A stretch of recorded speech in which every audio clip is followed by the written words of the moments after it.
Hello বন্ধুরা, ভাইজ্যাক ভ্রমণের দ্বিতীয় পর্ব নিয়ে চলে এসেছি আমি।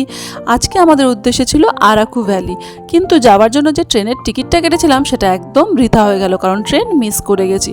তো আমরা গাড়ি বুক করে নিলাম, তবে যাওয়ার আগে একটা এখানে সেরে নিলাম ব্রেকফাস্টে নিয়েছিলাম এখানকার ধোসা আর বেশ টেস্টি চাটনি। তো সুন্দর প্রকৃতির ভিউ আর গানের লড়াই খেলতে খেলতে আমরা এখানে অনেকটা সুন্দর সময় কাটিয়ে দিলাম। বেশ কিছুটা সময় অতিক্রম করে আমরা পৌঁছে যাব আরাকু ভ্যালি।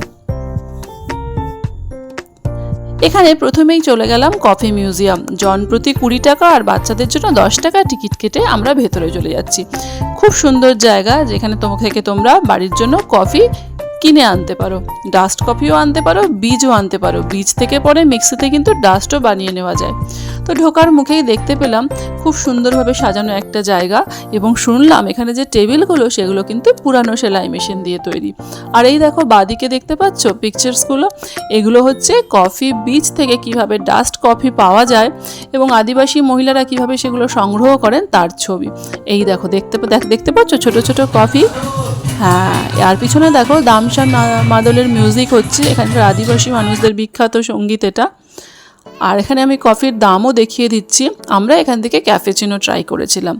তো বাড়ির জন্য কিছু গিফট নিতে হবে বলে ভেতরে মিউজিয়ামে ঢুকে পড়লাম। এখানে কফি ডাস্ট রয়েছে, আর এই যে বীজ থেকে কিভাবে কফিটা ডাস্ট হয় এবং সেগুলো প্যাকেট আকারে ওখানে বিক্রি হয়। আর এখানে দেখানো রয়েছে 10টি স্টেপ বাই স্টেপে কিভাবে আদিবাসী মহিলারা কফি বাগান থেকে কফি তুলে আনেন এবং সেখান থেকে কফি কিভাবে দোকানে চলে আসে তার পুরো প্রসেস। এরপরে চলে আসলাম ট্রাইবাল মিউজিয়াম, মানে আদিবাসীদের মিউজিয়াম। খুব সুন্দর জায়গা, ঢুকতেই দেখো এখানে ঝিল মতো রয়েছে। আর এই দেখতে পাচ্ছ পাশে কি রয়েছে, হ্যাঁ এখানে বিভিন্ন রকম খেলার আইটেম রয়েছে, তোমরা চাইলে এখানে ট্রাই করতে পারো।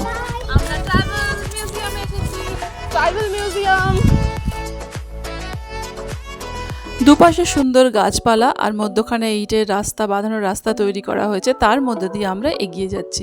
আর এখানে সেলফি জোন রয়েছে, যেখানে ছবি তোলা অবশ্যম্ভাবী। এরপরে মিউজিয়ামের ভিতরে ঢুকে গেলাম। এখানে দেখো রয়েছে কিভাবে গ্রামে পঞ্চায়েত ব্যবস্থায় বিচার করা হয় তার ছবি এখানে মূর্তি আকারে তুলে ধরা রয়েছে। আর তার পাশেই রয়েছে কামারের ছবি, কুমোরের ছবি।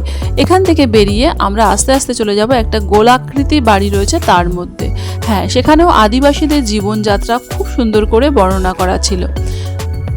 এটা দেখতে কিন্তু তোমাদের একটু সময় লাগবে। এখানে রয়েছে গ্রামের আদিবাসী মানুষেরা কিভাবে থাকেন, কিভাবে তারা জীবিকা নির্বাহ করেন, ঠিক আছে। তারপরে তারা কিভাবে তাদের বিবাহ হয় তার পুরো ছবি এখানে সুন্দর করে, পশুপালন কিভাবে করা হয়, পশু শিকার কিভাবে করা হয় তার ছবি এখানে মূর্তি আকারে সাজানো রয়েছে। এটা ঘুরতে তোমাদের কিছুটা সময় লাগবে। এখান থেকে আস্তে আস্তে উঠে যাব ওপরে ওঠার জন্য সিঁড়ি নেই, তবে মানে সিঁড়ির মতো করে দেখো জায়গাটা তৈরি করা হয়েছে। হ্যাঁ, এই জায়গাটা।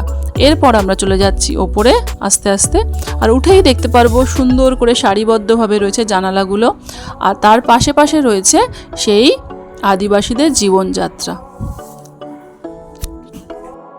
সমুদ্রপৃষ্ঠ থেকে কিন্তু এই জায়গাটা বেশ খানিকটা উঁচুতে। তো বন্ধুরা, তোমাদের যদি আমার চ্যানেলটা ভালো লাগে তো প্লিজ লাইক, শেয়ার, সাবস্ক্রাইব করে দেবেন। ওখান থেকে বেরিয়ে এবার আমরা চলে যাব আমাদের নেক্সট ডেস্টিনেশনে। তবে এখানে কিন্তু কিছু জিনিসপত্র রয়েছে যেটা আপনারা গিফট হিসেবে পরিবারের জন্য কিনে নিতে পারেন। তবে এই জিনিসপত্র কলকাতায়ও কিন্তু অ্যাভেলেবেল। এবার চলে আসলাম আমরা পদ্মপুরম গার্ডেন। এখানে ঢুকতে নিল 60 টাকা, বাচ্চাদের জন্য 30 টাকা। তবে আমি বলবো এখানে না ঢুকলেও আপনার খুব একটা আফসোস হবে না। প্রচুর সবুজ গাছপালা রয়েছে, কলকাতার বোটানিক্যাল গার্ডেনের মতো। মাঝে মাঝে কিছু মূর্তি পাবেন এখানে।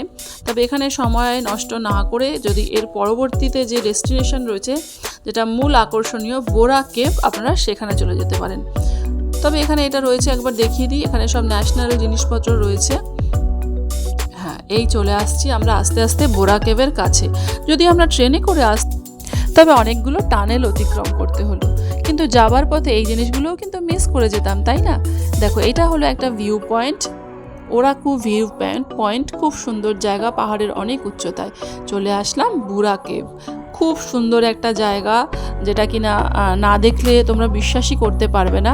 তবে এখানে কিন্তু যাওয়ার আগে তোমরা অবশ্যই বাম্বু বিরিয়ানিটাকে টেস্ট করবে। খুবই টেস্টি একটা খাবার। এই টেস্টি বিরিয়ানিটা করতে নিল 600 টাকা। এই যে তোমরা যাওয়ার পথে এত ক্লান্ত হয়ে যাবে, কারণ প্রচুর সিঁড়ি অতিক্রম করে তোমাদের আরাকুতে এই যে বুড়া কেভ সেখানে নামতে হবে। আর এই দেখো ঢোকার মুখে আমি সিঁড়ি দেখিয়ে দিচ্ছি, এবং এখানেও ফিস তোমাদের দিতে হবে। ভাইজ্যাগ ঘুরতে এসে একটা জিনিস দেখলাম যে সব কটা জায়গাতেই কিন্তু তোমাকে টিকিট কেটে ঢুকতে হচ্ছে। অতি প্রাচীন একটা কেভ, এটা গুহা, যেটা তোমরা সচক্ষে না দেখলে বিশ্বাস করবে না, এত সুন্দর একটা জায়গা, যেটা কিনা একজন ইংরেজ এটা প্রথম আবিষ্কার করেছিলেন। তো এর ভিতরে কিন্তু পুরো অন্ধকার, যত গভীরে যাবে দেখবে ততই অন্ধকার। হ্যাঁ, আর নিচ থেকে যখন ওপর দিকে তাকাবে তখন একটু খানিক তোমাদের আকাশ দেখা যাবে। যাই হোক, আমি তোমাদেরকে ভেতরের দিকে নিয়ে যাচ্ছি।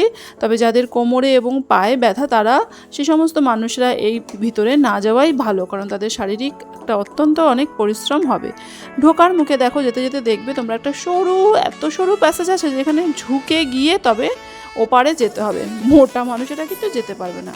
আর দেখো প্রকৃতির খেলা, দেখো এই যে প্রকৃতির নিয়মে কিভাবে গুহাটা তৈরি হয়েছে, কত রকম খাদ যে এর ভিতরে রয়েছে সে তোমরা না দেখলে বিশ্বাস করবে না, তবে অবশ্যই খুব সাবধানে নামবে। তো এইভাবে আমরা আজকের শেষ যে ডেস্টিনেশনটা সেটা ঘুরে নিলাম। এবং দেখো তোমাদের যদি টয়লেট বাথরুম পায় তোমরা কিন্তু এখানে অবশ্যই সেটা পেয়ে যাবে। আর রয়েছে জিপ লাইনিং। সেদিন জিপ লাইন করাটা বন্ধ ছিল, তাই জন্য করতে পারলাম না। তো মন খারাপ নিয়ে চলে আসলাম এইখানে। কিন্তু এখানে এসে যে বিরিয়ানিটা খেলাম তা আমি তোমাদের কি বলবো বন্ধুরা, অসাধারণ। তোমাদের সব ক্লান্তি দূর হয়ে যাবে এই বিরিয়ানি খেয়ে।